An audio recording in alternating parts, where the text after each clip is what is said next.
بسم اللہ الرحمن الرحیم۔ السلام علیکم ورحمۃ اللہ وبرکاتہ۔ کیسے ہیں عزیز طلباء؟ خیریت سے ہیں؟ چلیے آج کے اس ویڈیو میں ہم سبق نمبر 7 جس کا نام ہے غزل پڑھیں گے۔ اس کے لکھنے والے شاعر ہیں مرزا نوشاد اسد اللہ خان غالب۔ خان چھوٹا ہوا ہے، خان غالب۔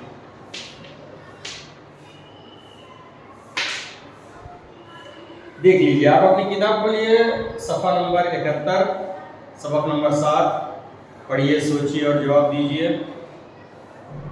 سبق ایسا پڑھا دیا تو نے، سبق ایسا پڑھا دیا تو نے، دل سے سب کچھ بھلا دیا تو نے۔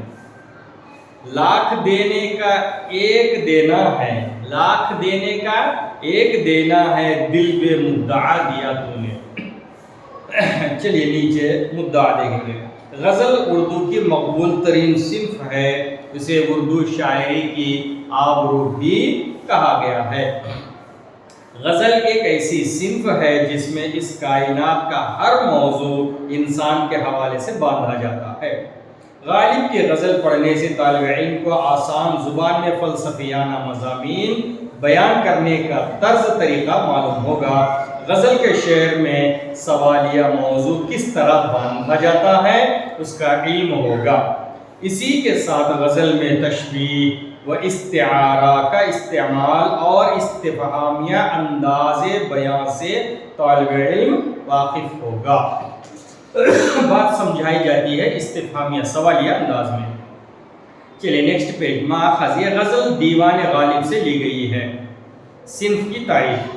غزل کے لغوی معنی عورتوں سے باتیں کرنا ہے، لیکن دور جدید کے شعراء نے صنف غزل میں سیاسی، سماجی، مذہبی اور فلسفیانہ خیالات کو بھی پیش کیا ہے۔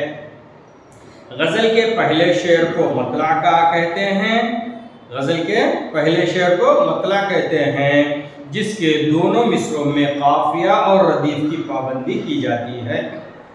اگر غزل کے دوسرے شعر کے دونوں مصروں میں بھی قافیہ اور ردیف کی پابندی کی جائے تو حسن مطلع کہا جاتا ہے۔ غزل کا آخری شعر مقطع کہلاتا ہے، جس میں شاعر اپنا تخلص پیش کرتا ہے۔ غزل کا آخری شعر جس میں شاعر اپنا تخلص پیش کرتا ہے اس کو کہا جاتا ہے مقطع۔ غزل کا ہر شعر معنی و مفہوم کے لحاظ سے مکمل ہوتا ہے۔ نظم کی طرح ایک شعر دوسرے شعر سے مربوط نہیں ہوتا۔ نظم میں چاہے وہ نعت لے لو یا حمد لے لو، جو بھی چیزیں ہیں اوپر سے نیچے تک، شروع سے آخر تک ہر نظم ایک دوسرے سے مربوط ریلیٹڈ ہوتا ہے۔ غزل میں ایسا نہیں ہوتا، ہر شعر جو ہے اپنا ایک مفہوم مکمل ادا کرتا ہے۔ ان اشعار میں مضمون مکمل ہو جاتا ہے۔ غزل کے ایسے اشعار، لیکن جب شاعر اپنی بات ایک شعر میں نہیں کہہ پاتا تو اسے اپنی بات مکمل کرنے کے لیے دوسرے اور تیسرے شعر کی بھی ضرورت پیش آتی ہے۔ ان اشعار میں مضمون مکمل ہو جاتا ہے۔ غزل کے ایسے اشعار قطع بند کہلاتے ہیں۔ قطع بند اشعار کے لیے عام طور پر غزل کے مصروں کے درمیان قاف بطور اشارہ لکھا جاتا ہے۔ شعر کا آخری لفظ جس کی تکرار تمام اشعار کے دوسرے مصرے میں کی جاتی ہے، شعر کا آخری لفظ جس کی تکرار اشعار کے دوسرے مصرے، تمام اشعار کے دوسرے مصرے میں کی جاتی ہے، اس کو ردیف کہتے ہیں۔ اچھا سا یاد رکھ لینا جی۔ اور ردیف سے پہلے آنے والے ہم وزن الفاظ کو قافیہ کہتے ہیں۔ چلیے شاعر کا تعارف۔ مرزا اسد اللہ خان غالب 1796 میں اکبر آباد آگرہ میں پیدا ہوئے۔ پہلے اکبر آباد نام تھا اس کا، ابھی فی الحال آگرہ نام ہے۔ ابھی غالب چھوٹے ہی تھے کہ ان کے والد عبداللہ بیگ ایک جنگ میں مارے گئے۔ چچا نے ان کی پرورش کی۔ 13 سال کی عمر میں ان کی شادی ہو گئی۔ غالب نہایت اعلیٰ ذہن کے مالک تھے، مزاجن خوددار اور بزلہ سنج تھے۔ انہوں نے شاعری میں ایک نئے طرز کی بنیاد ڈالی۔ خیالات کی تازگی، موضوعات کی رنگا رنگی، فکر کی بلندی اور الفاظ کی معنی خیزی ان کے کلام کی نمایاں خصوصیت ہے، اسپیشلٹی خصوصیت۔ ان کے اشعار میں معنی کی کثرت ہے۔ ذوق انتقال کے بعد بہادر شاہ ظفر کے استاد مقرر ہوئے، ان کو نجم الدولہ، دبیر الملک، نظام جنگ کے خطابات ملے۔ تیموریہ خاندان کے تاریخ نویسی پر بہادر شاہ نے پینشن مقرر کی تھی۔ وہ اردو کے عظیم شاعر تھے، ان کے خطوط اور ادب میں غیر معمولی امتیاز رکھتے ہیں۔ ان کے خطوط اردو ادب میں غیر معمولی امتیازیت رکھتے ہیں۔ ان کا انتقال سن 1869 میں دلی میں ہوا۔ چلیے ابتدائی دیکھیے، اردو کے غزل گو شعراء میں غالب ایک بلند مقام رکھتے ہیں۔ غالب کی شاعری کے پرستار یعنی چاہنے والے جتنے اردو دان لوگ ہیں، کم و بیش غیر اردو دان طبقہ بھی ہے، بلکہ یہ کہیں تو بیجا نہ ہوگا کہ غیر اردو دان طبقے کے لیے اردو اور غالب ایک ہی سکے کے دو رخ ہیں۔ اسی لیے غالب نے کہا ہے، ہیں اور بھی دنیا میں سخن خور بہت اچھے، ہیں اور بھی دنیا میں سخن خور بہت اچھے، کہتے ہیں کہ غالب کا ہے انداز بیاں اور۔ تو آئیے غالب کی ایک غزل کا مطالعہ کرتے ہیں جو سادگی سے معمور اور چاشنی سے بھرپور ہے۔ چلیے غزل سٹارٹ کر رہے ہیں۔ پہلا، دل ناداں تجھے ہوا کیا ہے، دل ناداں تجھے ہوا کیا ہے، آخر اس درد کی دوا کیا ہے۔ شاعر جو ہے اس بندے کو مخاطب کر رہے ہیں جس کا دل جو ہے مان نہیں رہا ہے، باوجود اس کے کہ وہ تیری بات نہیں مان رہی ہے اور وہ تیرے ساتھ وفا نہیں کر رہی ہے، تیرے محبت کا بدلہ نہیں دے رہی ہے، اور تجھے معلوم ہے اس کی کوئی دوا نہیں ہے، پھر بھی تو کیوں اس کے پیچھے پڑا ہے۔ دل ناداں تجھے مخاطب کر رہے ہیں، اے نادان دل تجھے کیا ہوا ہے، آخر اس درد کی دوا کیا ہے، مطلب دوا ہوا کچھ نہیں ہے، خاموش رہ جائیے۔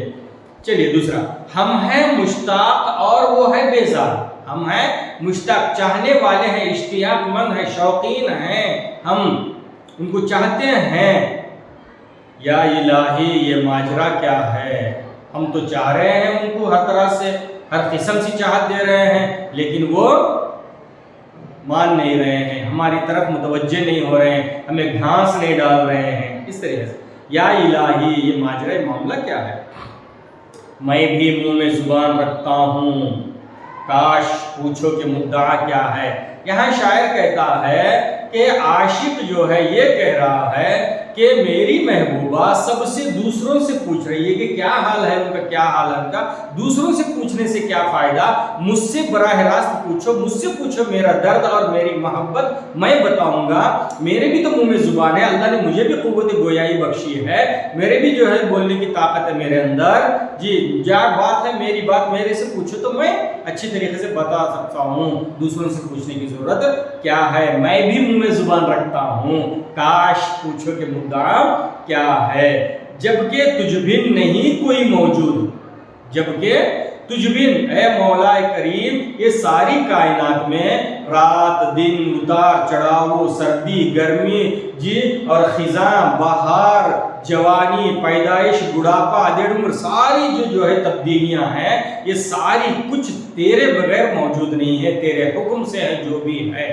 سارے تیرے حکم سے ہے، یہ ہوا کا چلنا بادلوں کا چلنا بارش کا گرنا گھاس کا اگنا پودوں کے بڑے ہونا اس کے سائے دار ہونا پھلدار ہونا اس سے فائدہ اٹھانا یہ سب کچھ ساری کائنات سب کچھ آپ کے حکم سے چلتی ہے، جبکہ تجھ بھی نہیں ہے کوئی موجود، موجود کا معنی ہمیشہ سے ہے ہمیشہ رہنا، ہم ہیں موجود اس وقت لیکن چند سالوں کے بعد کل کا پتہ نہیں پرسوں کا پتہ نہیں، پہلے پردادا تھے پھر دادا تھے پھر والد تھے ہمارے ان کا انتقال ہوا ہم بھی چلے جائیں گے ہمارے بچے آئیں گے وہ بھی چلے جائیں گے، لیکن اللہ کی ذات ایسی ہے جو ہمیشہ موجود رہے گی، ہر چیز کو جی ابتدائی ہے جوانی ہے اور ختم ہونا ہے، اسے بقا ہمیشہ کی بقا نہیں ہے۔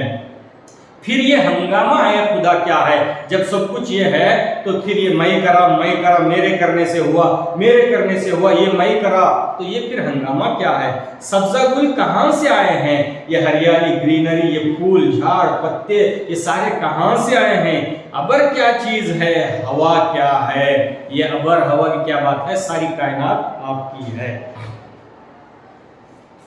چلیے پیج پلٹائیے،